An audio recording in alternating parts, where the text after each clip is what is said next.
Hello दोस्तों। आज से हम शुरू करने जा रहे हैं भारत में विज्ञान एवं प्रौद्योगिकी। जैसा कि हम जानते हैं, विज्ञान और प्रौद्योगिकी, साइंस एंड टेक्नोलॉजी आजकल बहुत ज़्यादा इम्पोर्टेंट हो गया है यूपीएससी के एग्ज़ाम में, यूपीएससी ईपीएफओ के एग्ज़ाम में। तो ये मैंने कुछ नोट्स बनाए हैं जिसका पहला चैप्टर का नाम है भारत में विज्ञान एवं प्रौद्योगिकी, साइंस एंड टेक्नोलॉजी। तो ये नोट्स आपको फ्री में अवेलेबल हो जाएंगे, पीडीएफ में भी अवेलेबल हो जाएंगे। और अभी के लिए मैं आपको इन नोट्स को समझाने जा रहा हूँ। तो ये इस तरीके से है कि साइंस किस तरीके से, साइंस एंड टेक्नोलॉजी किस तरीके से प्राचीन इतिहास से लेकर के आधुनिक इतिहास तक शुरू हुई। पहला टॉपिक हमारा ये रहेगा। दूसरा टॉपिक हमारा ये रहेगा कि जो भारत में विभिन्न संस्थाएं हैं उसके बारे में हम आपको जानकारी देंगे। तो जब हम पहला टॉपिक शुरू करने जा रहे हैं तो भारत में विज्ञान हम प्राचीन समय से शुरू करते हैं, प्राचीन भारत के विज्ञान से शुरू करते हैं। जैसा कि हम जानते हैं कि सबसे प्राचीनतम अगर चलते हैं तो लगभग 2000 ईसा पूर्व में हड़प्पा सभ्यता जब थी, 2000 ईसा पूर्व से पहले हड़प्पा सभ्यता थी। तो हड़प्पा सभ्यता की खुदाई में जो हमें साक्ष्य मिले हैं उनसे हमें ये प्रमाण मिलते हैं, हमें जो साक्ष्य मिले हैं कि उस समय भी साइंस एंड टेक्नोलॉजी का बहुत अच्छा ज्ञान उन लोगों के पास था।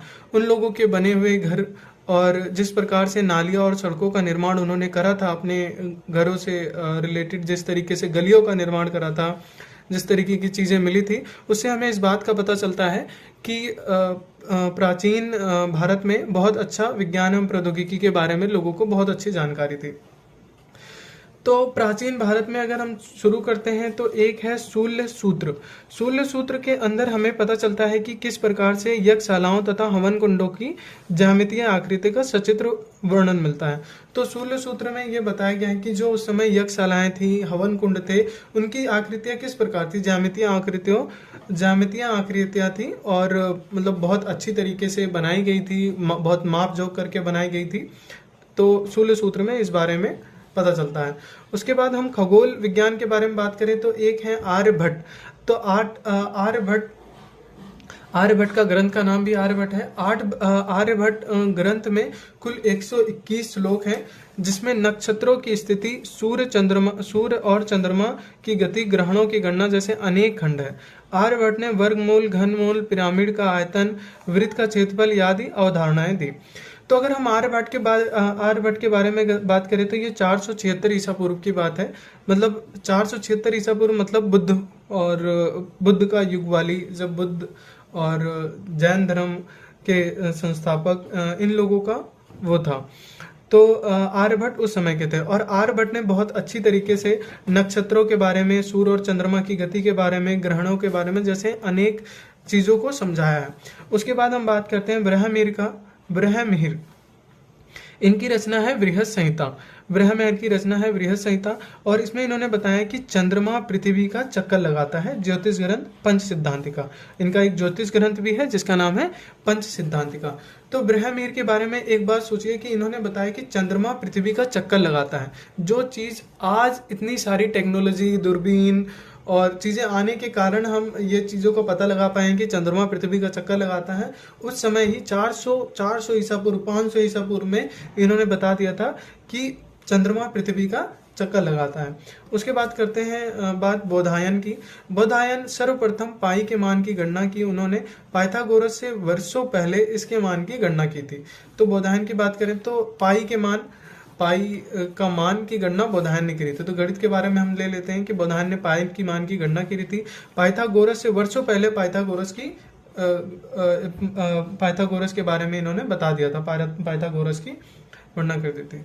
अगर हम औसत विज्ञान के बारे में बात करें तो एक है चरक। ये सारी प्राचीन इतिहास की बातें चल रही हैं। चरक ने बताया कि पाचन तंत्र और चय पाचन शरीर की प्रतिरक्षा की अवधारणा को दुनिया के सामने में रखा। तो चरक ने औषधि विज्ञान और इन सब के बारे में बहुत अच्छा, पाचन तंत्र के बारे में उस समय बताया। उसके बाद हम बात करते हैं पंडित सुश्रुत। शल्य चिकित्सा क्या है? शल्य चिकित्सा से रिलेटेड है ऑपरेशन के बारे में।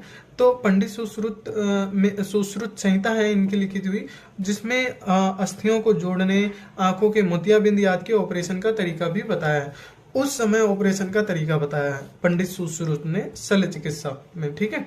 सुश्रुत संहिता में शल्य चिकित्सा के बारे में।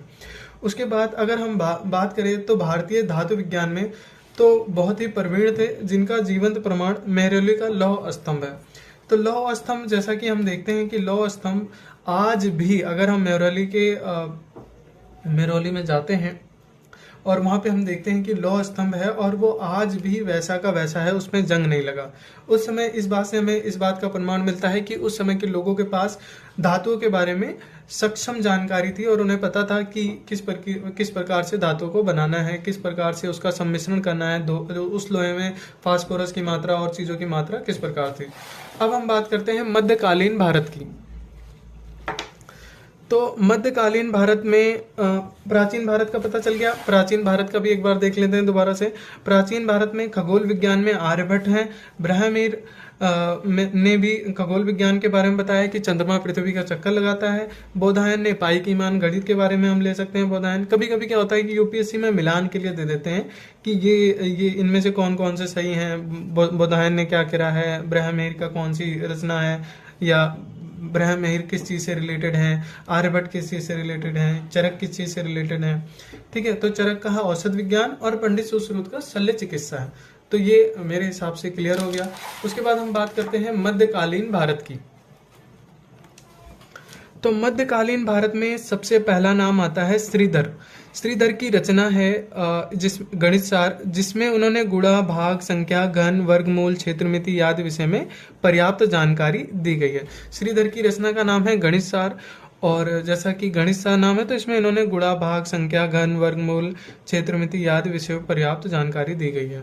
ठीक है, तो मध्यकालीन भारत अगर हम ले लेते हैं तो ये 1200 ईस्वी से 1000 ईस्वी से ले लेते हैं और अंग्रेजों के आगमन तक ले लेते हैं, जब तक कि ईस्ट इंडिया कंपनी स्टार्ट नहीं हुई थी। ठीक है, तो 1700 ईस्वी तक की। तो ये मध्यकालीन भारत है। तो श्रीधर की रचना है गणित सार, जिसमें इन्होंने बताया कि गुणा, भाग, संख्या, घन, वर्गमूल, क्षेत्रमिति आदि विषय से पर्याप्त जानकारी दी गई है। फिर हम ले लेते हैं भास्कराचार्य। भास्कराचार्य की रचना है लीलावती, जिसमें इन्होंने अंक गणित और बीज गणित के बारे में बताया। तो इससे हमें पता चलता है कि मध्यकालीन भारत में गणित के बारे में पर्याप्त शोध हुए और उस पर काम हुआ। ठीक है, उसके बाद है एक है सारगंधर।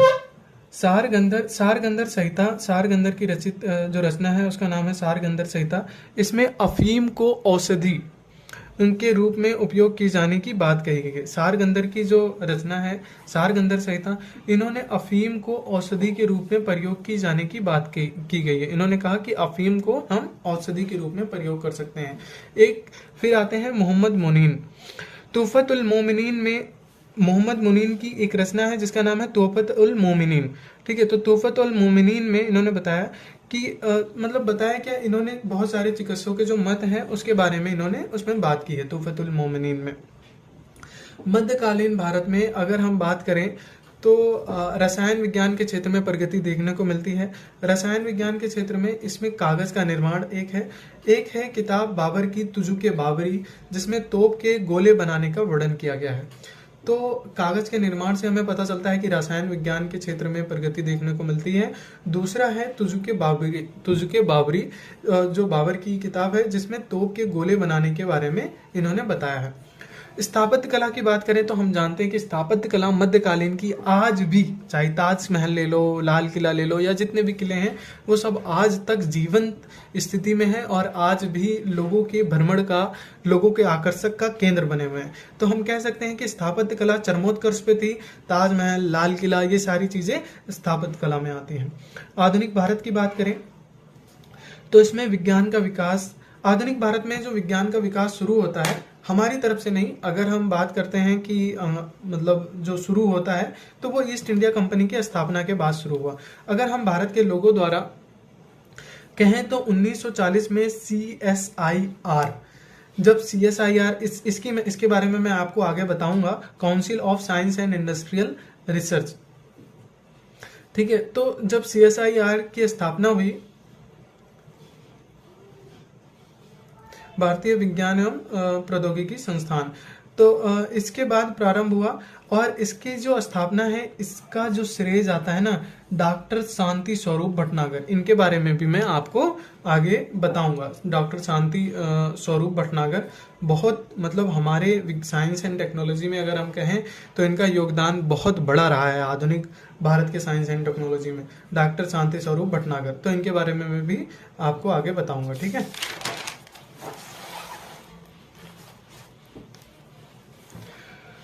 तो अगर हम बात करते हैं प्रमुख संस्थाएं की, CSIR का ही नाम आ गया है, council of science and industrial research. तो CSIR की स्थापना होती है 1942 में। विज्ञान एवं प्रौद्योगिकी मंत्रालय द्वारा वित्त पोषित है। ठीक है, क्योंकि इसमें साइंस एंड इंडस्ट्री आती है, तो उद्योग, प्रौद्योगिकी, उद्योग, साइंस, विज्ञान एवं औद्योगिक रिसर्च। ठीक है, तो विज्ञान एवं प्रौद्योगिकी मंत्रालय द्वारा वित्त पोषित है।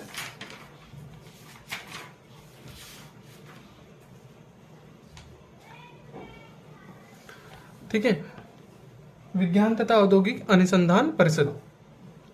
तो विज्ञान एवं प्रौद्योगिकी मंत्रालय द्वारा कभी कभी पूछ लेते हैं कि CSIR कौन से मंत्रालय से रिलेटेड है, 2-4 ऑप्शन दे देते हैं। तो हम इसका जो मंत्रालय है वो है विज्ञान एवं प्रौद्योगिकी मंत्रालय। ठीक है, साइंस एंड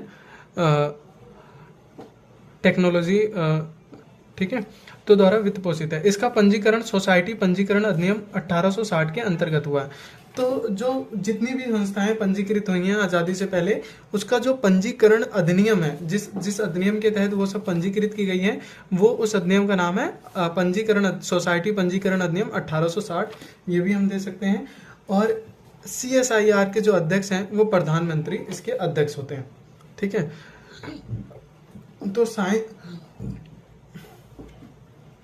तो विज्ञान एवं प्रौद्योगिकी मंत्रालय के बारे में अगर हम बात करते हैं, ठीक है, अनुसंधान परिषद के बारे में, विज्ञान एवं प्रौद्योगिकी अनुसंधान परिषद के बारे में, तो इसके अगर कार्यों के बारे में बात करें तो CSIR रेडियो और अंतरिक्ष भौतिकी, भौतिक, महासागर विज्ञान, भूभौतिकी, रसायन, औषध, जैव विज्ञान, नैनो प्रौद्योगिकी, नैनो टेक्नोलॉजी से खनन, वैमानिकी, विमानों के बारे में, उपकरण, पर्यावरणीय इंजीनियरिंग, तो तमाम जो चीज़ें हैं, जो भारत की मेन चीज़ें हैं, उन सब में जो मेन है वो है CSIR। उसके बाद हम बात करते हैं ICAR, Indian council for agricultural research, भारतीय कृषि अनुसंधान परिषद।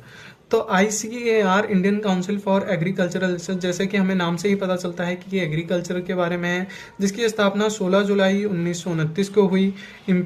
जब इसकी स्थापना हुई, देखो जो आज़ादी से पहले स्थापना हुई, मतलब इसकी भी स्थापना किससे हुई है, सोसाइटी पंजीकरण अधिनियम 1860 के अंतर्गत। ठीक है, तो इसकी भी स्थापना सोसाइटी पंजीकरण अधिनियम 1860 के अंतर्गत हुई है। इसका मुख्यालय दिल्ली में हुई। जब इसकी स्थापना हुई तो इसका नाम था the imperial council of agricultural research. इसका मुख्यालय भी दिल्ली में है। ये बागवानी, मत्स्यन, पशु विज्ञान और पशु विज्ञान के लिए मार्गदर्शन प्रबंधन के लिए सर्वोच्च निकाय है।